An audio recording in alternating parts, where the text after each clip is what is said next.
What happened in DC on January 6th was bad. Okay, I just want to state that because it's become like this controversial thing to say that a huge mob storming the Capitol and trying to kill Mike Pence and maybe Nancy Pelosi and trying to overturn the election is a bad thing. We were pretty unified on the 6th and 7th about that, but not so much now.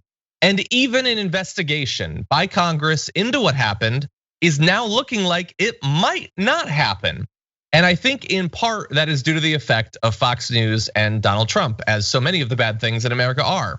So you had previously a lot of Republicans that seemed to be willing to sign on to this agreement that was come to between Democrats and Republicans. There was this negotiation on what the commission would look like, and it was looking like we were sailing towards having it. Now, not so much, and not coincidentally, after the guy who led the insurrection said this: Republicans in the House and Senate should not approve the Democrat trap of the January 6th Commission. It's not even what it's called.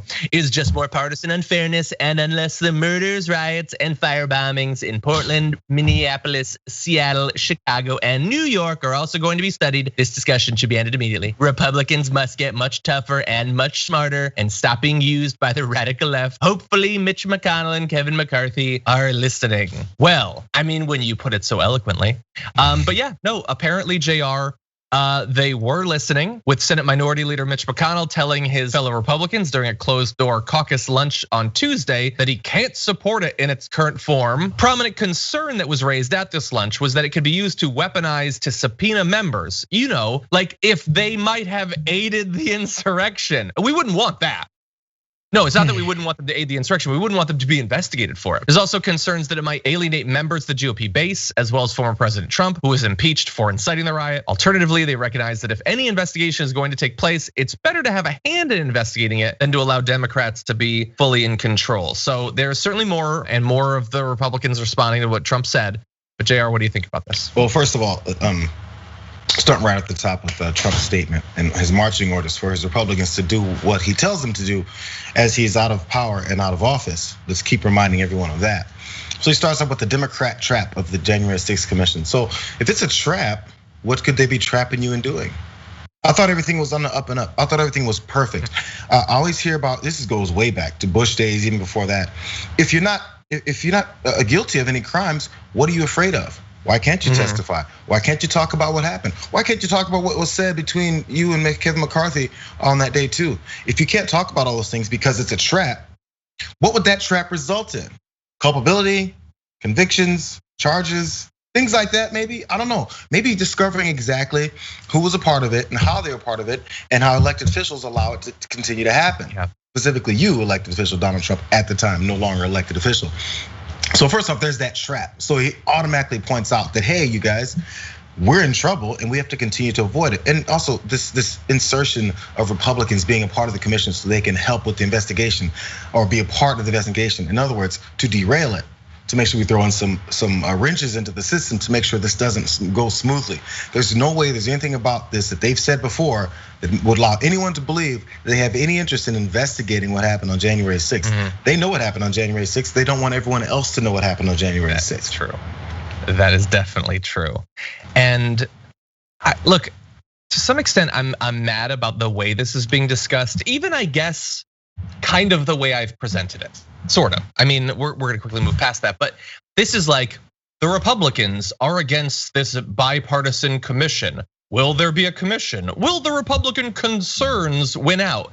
That's all BS because they're the ones that did it. What does Trump think about an investigation into the riot he started? Like imagine if I went and I found a 7-Eleven and I smeared poop all over it. And then I released a video of me kind of covered in poop saying, I don't know who did this, but I'm sure they're great patriots, a little bit smelly, but I'm sure that they're great. And then like cops were sort of looking into it and they're considering booking me. And I put out like a TikTok saying, come on cops, be smart, be strong, hands off me, I'm a little bit poopy. Who would care what my opinion was? I did the thing. And just like, and if members of the Dragon Squad were like, well, no, I don't think you should really look into what John did. Well, yes, there's a bias there clearly because crimes were committed.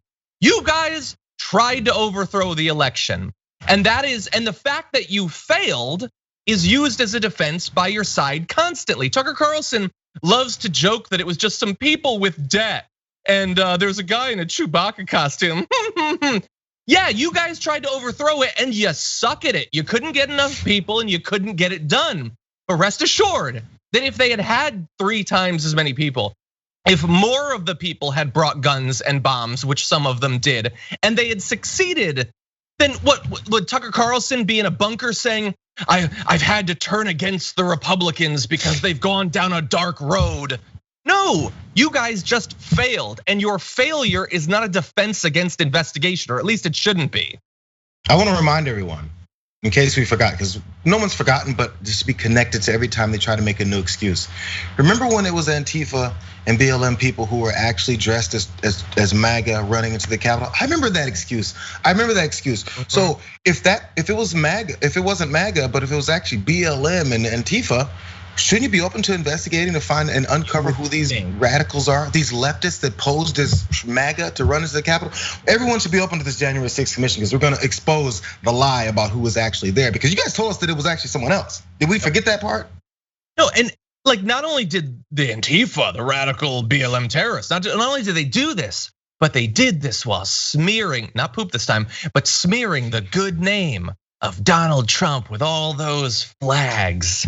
We need to look into it. Man, it is amazing. Like for these people who have like no mental capabilities whatsoever, the sheer like spontaneous mental flexibility around January 6th, that depending on literally second to second, diving back and forth, it was Antifa, so it was bad and they're awful and they're the worst. Or, oh wait, no, the whole thing wasn't a problem at all, literally not at all. And then we're gonna get to Marjorie Greene's speech in a bit. Her back and forth on whether there needs to be an investigation in the same exact like stream of consciousness. It is the only mental flexibility I've seen from them. But really fast, I wanna make sure that you understand that it wasn't just Mitch McConnell who's bowing down to what Donald Trump was demanding. And by the way, we had a video that we were gonna play of Mitch McConnell implying that he was undecided. No, this morning he just came out and said that he was against it. So that's done, that's cool. Yeah. But you also have, let's see, Kevin McCarthy saying that he's opposed to it. This discussion should be ended immediately, he says. He said Trump was to blame right after. And then he went to Mar-a-Lago and suddenly the story starts to change. So it might still happen, maybe, I don't know. I don't know if there's any Republicans in the Senate that are gonna go for it. Supposedly there are a couple dozen Republicans in the House that are still expected to vote for it. But we'll see. It's certainly looking a lot less likely than it was just a couple of days ago. Yeah, Mar-a-Lago is the Bermuda Triangle of hypocrisy. You can think one thing, but as soon as you cross into those doors, you've gone into this fog and no one ever sees that part of your brain again. It's missing, and you come back with what Donald Trump has inserted into your brain, which is the exact opposite of what you believed before. It happened to Kevin McCarthy. It's happened multiple times to Lindsey Graham. We already know that. But once you cross into those doors, suddenly all of your thoughts and beliefs and principles are gone. Yeah, 100%.